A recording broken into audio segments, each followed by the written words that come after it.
Welcome to my channel Chabada Haurani. Ngasiki recipe china khichi thongba. Shamna kare maina khichi thongba jai haibase. Ai uchcharake khichi thongba da changadaba ba hijang napi. Maroi mapang. Amashu cheng pot kaya da Hawai kaya jamna hapkani haibache ai ngasi ucharake aina ngasi thongdoriba khichi se mi ani gi sharuk ki khichi ne cheng pot ama makhai laure asiga Hawai mosori na taujare mosori na ta ju chana Hawai muk sina ju thongba jai cheng pot ama makhai siga aina laujariba mosori Hawai ase 1/3 ane 3 bhager 1 ongsho thakadoriba maroi mapang asina janam leijare nakupi se chang naina lobiro dabedi alu leijare alu se kupna kang naina shoigadabani moroga tekpa leire shok to jaina bagi shok sombas to na bagi tespata mana mari ka leire asini yamna shamna khichi thongba haije Hawai je natang singda tingthoni minute 15 rom singda tingthoga singje kangna tawna sundo thamani mukna cheng ase singde phajan tawna chamthoni marirak chamaga asiju sing khito thambiro nakupi maroi ase shok tawna bagi juta kaksare tu kang naina sojare morok se tanghai khara kaksalaga thamme tespata asiju chang naina kae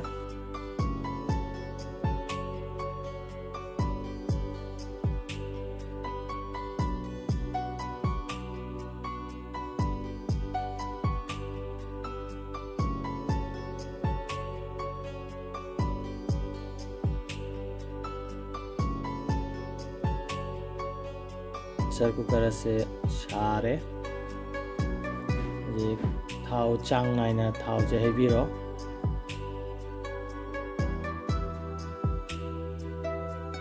duga thau je shaba rangai rasi thau saraba ina ising khara khiaga jengage barabar chonge thau share thau sharamina maroi na kupi je hana shok jairani janam hapni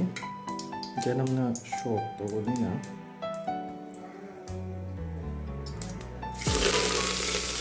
janam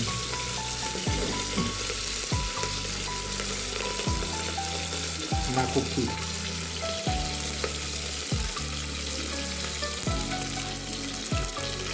janam hapa sambas to re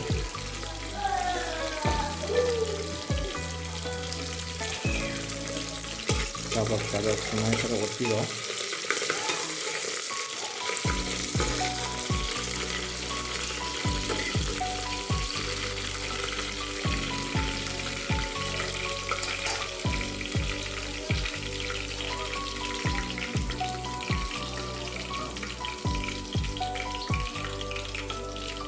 maganda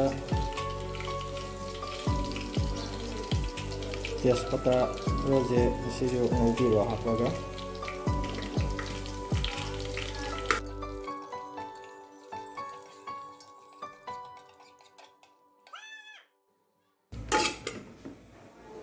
tespata janam mulla alu thora hapsage alu je kang na soirani ahamre alu je hamna ngauba Abak ngobo mulle hayaga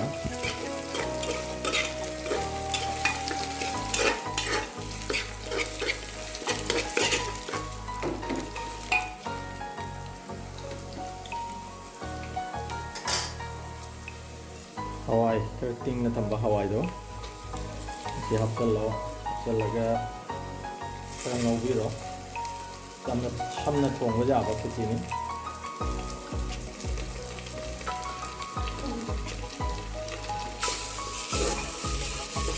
ꯍꯋꯥꯏꯁꯤꯁꯨ ꯉꯥꯛꯇꯪ ꯁꯤꯗ ꯉꯧꯕꯤꯔꯣ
ꯆꯦꯡꯁꯦ ꯃꯃꯨꯠ ꯇꯥꯅ ꯈꯔ ꯃꯨꯟꯅ ꯉꯧꯔꯤꯐꯥꯎ ꯈꯦꯆꯤꯁꯦ ꯍꯥꯎꯕ ꯍꯦꯟꯒꯅꯤ ꯈꯦꯆꯤꯁꯦ ଝꯣꯔ ଝꯣꯔꯥ ꯑꯣꯏꯅꯤ ꯑꯃꯒ ꯑꯃꯒ ꯅꯞꯅꯔꯣꯏ ꯃꯩꯁꯦ ꯆꯥꯡ ꯅꯥꯏꯅ ꯈꯔ ꯇꯞꯅ ꯑꯗꯨꯝ ꯊꯥꯕꯤꯌꯨ ꯀꯥꯗꯅꯕꯒꯤ ꯃꯊꯨꯝꯁꯤꯁꯨ ꯈꯔ ꯈꯔ ꯇꯧꯅ ꯑꯗꯨꯝ ꯑꯣꯠꯄꯤꯌꯨ ꯈꯥꯕꯩꯁꯤꯅ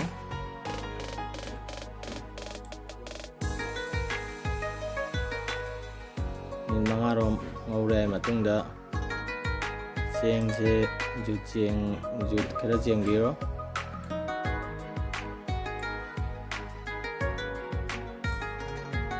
ꯆꯦꯡꯁꯦ ꯈꯔ ꯇꯥꯁꯜꯂꯦ ꯍꯧꯖꯤꯛ ꯖꯨꯠꯁꯦ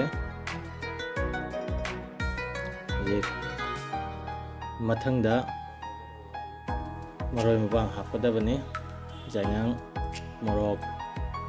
ꯍꯥꯞꯄꯒ ꯉꯥꯏꯍꯥꯛ ꯉꯧꯅꯤ ꯆꯦꯡꯁꯦ ꯖꯥꯔꯦ ꯍꯧꯖꯤꯛ ꯌꯥꯏꯉꯪ ꯆꯥꯡ ꯅꯥꯏꯅ ꯈꯔ ꯍꯥꯞꯄꯤꯌꯨ ꯑꯩ ꯆꯥꯃꯤꯁ 1.5 ꯈꯔ ꯍꯦꯟꯅ ꯊꯥꯛꯑꯦ ꯑꯁꯤ ꯑꯃꯨꯛ ꯑꯣꯠꯄꯤꯔꯣ ꯈꯔ ꯃꯤꯛꯁ ꯑꯣꯏꯅꯕ ꯍꯥꯏꯅ ꯑꯣꯠꯄꯤꯔꯣ ꯌꯥꯏꯉꯪꯁꯦ ꯍꯋꯥꯏ ꯆꯦꯡꯋꯥꯏꯁꯤꯒ ꯐꯖꯅ ꯇꯧꯅ ꯃꯤꯛꯁ ꯑꯣꯏꯅꯕ ꯍꯥꯏꯅ ꯈꯔ ꯐꯖꯅ ꯑꯣꯠꯄꯤꯌꯨ ꯃꯣꯔꯣꯛ ꯑꯁꯨꯕ ꯈꯔ ꯆꯥꯡ ꯅꯥꯏꯅ ꯍꯥꯞꯄꯤꯔꯣ ꯑꯩꯗꯤ ꯆꯥꯃꯤꯁ 1 ꯇꯧꯅ ꯈꯔ ꯍꯥꯞꯄꯦ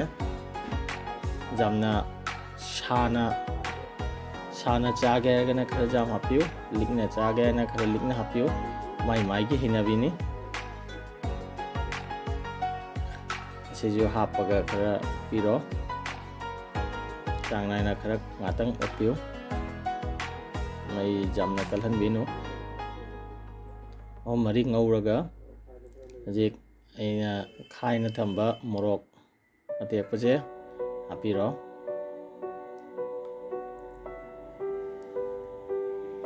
ꯑꯁꯤꯁꯨ ꯍꯥꯞꯄꯒ ꯈꯔ ꯑꯣꯠꯄꯤꯔꯣ ꯑꯣꯠꯂꯒ ꯉꯥꯏꯍꯥꯛ ꯊꯝꯃꯣ ꯃꯥꯗꯤ ꯇꯣꯏꯅ ꯑꯣꯠꯄ ꯃꯍꯤ ꯌꯥꯎꯗꯕ ꯄꯣꯠꯅꯤꯅ ꯃꯈꯥꯗ ꯀꯥꯁꯟꯒꯅꯤ ꯀꯥꯕꯨ ꯀꯥꯔꯗꯤ ꯈꯦꯆꯤꯒꯤ ꯃꯅꯝꯁꯦ ꯀꯥꯁꯨꯠ ꯃꯅꯝ ꯅꯝꯒꯅꯤ ꯃꯊꯪꯗ ꯊꯨꯝ ꯍꯥꯞꯄꯤꯔꯣ ꯆꯥꯡ ꯅꯥꯏꯅ ꯊꯨꯝ ꯍꯥꯞꯂꯦ ꯃꯇꯨꯡꯗ ꯑꯃꯨꯛꯁꯨ ꯉꯧꯔꯦ ꯆꯥꯡ ꯅꯥꯏꯅ ꯑꯗꯨꯝ ꯉꯧꯕ ꯇꯞ ꯇꯞꯅ ꯃꯩꯁꯦ ꯇꯞꯍꯜꯂꯒ ꯀꯩꯒꯤꯅꯣ ꯍꯥꯏꯗꯤ ꯉꯧꯕ ꯃꯨꯜꯂꯤꯉꯩ ꯈꯦꯆꯤꯁꯦ ꯍꯥꯎꯕ ꯍꯦꯟꯒꯅꯤ ꯖꯣꯔ ꯖꯣꯔꯥ ꯑꯣꯏꯅꯤ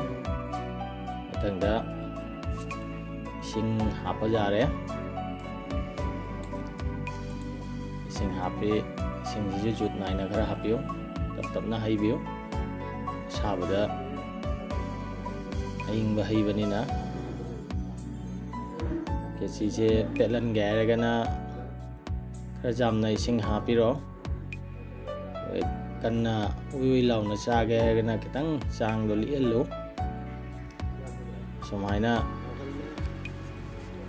ꯑꯣꯠꯄꯤꯔꯣ ꯏꯁꯤꯡꯁꯦ ꯆꯥꯡꯗ ꯍꯥꯞꯄꯒ ꯈꯔ ꯐꯖꯅ ꯑꯣꯠꯄꯤꯌꯨ ꯃꯅꯨꯡꯗ ꯂꯩꯔꯤꯕ ꯌꯥꯝꯅ ꯆꯥꯁꯟꯕꯁꯤꯁꯨ ꯐꯠꯇꯦ ꯈꯦꯆꯤ ꯍꯥꯏꯁꯤꯗꯤ ꯑꯀꯪꯕ ꯄꯣꯠꯅꯤ ꯃꯥꯗꯤ ꯏꯁꯤꯡ ꯀꯧꯔꯤ ꯏꯁꯥꯗ ꯒꯦꯁꯀꯤ ꯆꯥꯡꯁꯦ ꯍꯦꯟꯒꯠꯍꯜꯂꯤ ꯇꯞ ꯇꯞꯅ ꯈꯔ ꯉꯧꯕꯤꯔꯣ ꯉꯧꯔꯦ ꯍꯥꯏꯔꯒ ꯏꯁꯤꯡꯁꯦ ꯈꯔ ꯁꯧꯒꯠꯂꯛꯑꯦ ꯍꯥꯏꯕ ꯃꯇꯝꯗꯨꯒ ꯄ꯭ꯔꯦꯁꯔ ꯀꯨꯀꯔꯁꯦ ꯃꯅꯥꯁꯦ ꯐꯤꯁꯤꯅ ꯈꯔ ꯐꯖꯅ ꯇꯩꯊꯣꯛꯄꯤꯔꯣ ꯃꯔꯝꯗꯤ ꯃꯅꯨꯡꯗ ꯑꯣꯠꯈꯤꯕ ꯆꯦꯡ ꯍꯋꯥꯏ ꯇꯣꯠꯅ ꯂꯩꯔꯗꯤ ꯄ꯭ꯔꯦꯁꯔ ꯀꯨꯀꯔꯁꯦ ꯃꯈꯨꯝ ꯈꯨꯝꯕ ꯃꯇꯝꯗ ꯃꯥꯅ ꯄ꯭ꯔꯦꯁꯔꯁꯦ ꯂꯧꯕ ꯌꯥꯔꯣꯏ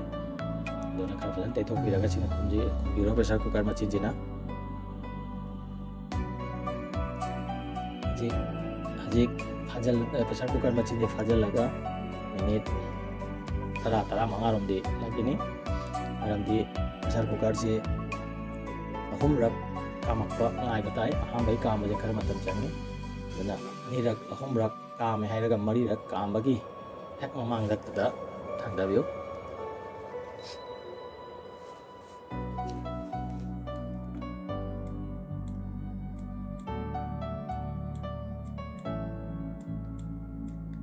ꯑꯍꯥꯟꯕꯒꯤ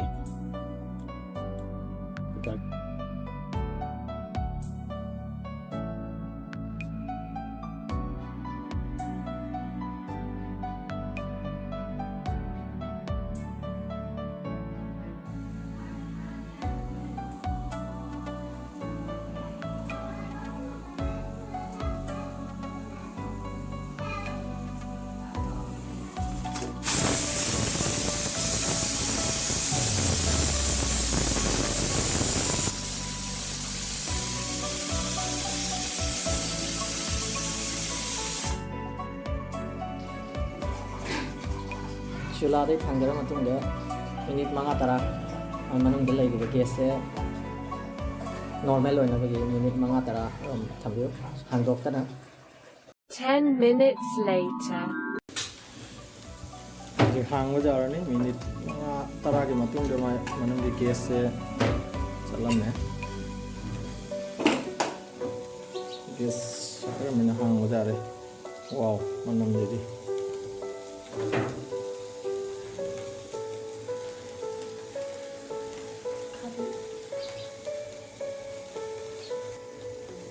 ꯍꯧꯖꯤꯛ ꯑꯣꯠꯂꯕ ꯑꯁꯤꯒꯤꯁꯦ ꯈꯤꯇꯪ ꯑꯣꯠꯈꯥꯏꯔꯣ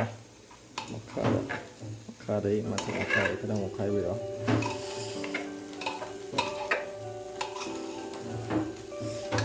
ꯃꯅꯝ ꯕꯥꯎꯁꯤꯗꯤ ꯂꯣꯏꯔꯦ ꯍꯥꯏꯗꯨꯅ ꯖꯤꯔꯥ ꯁꯨꯕꯁꯦ ꯈꯔ ꯆꯥꯏꯁꯟꯕꯤꯔꯣ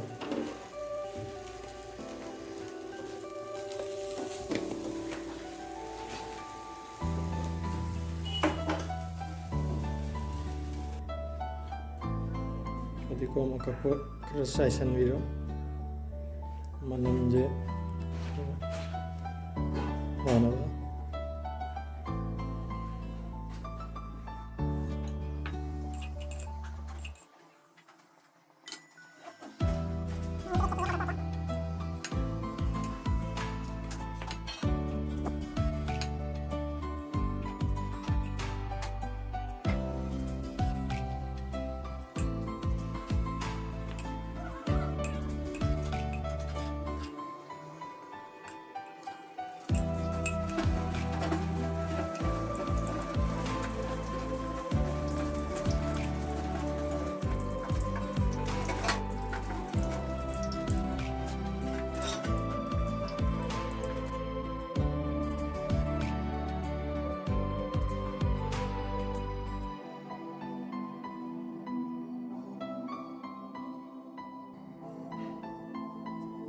Sining asigi khichdi thongbai recipe.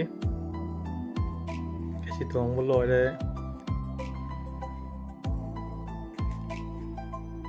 Chabada jamna hawrani. Dige ayuki nasta. Sina khamin baji na pupi leire jenam. Mana ghee morok.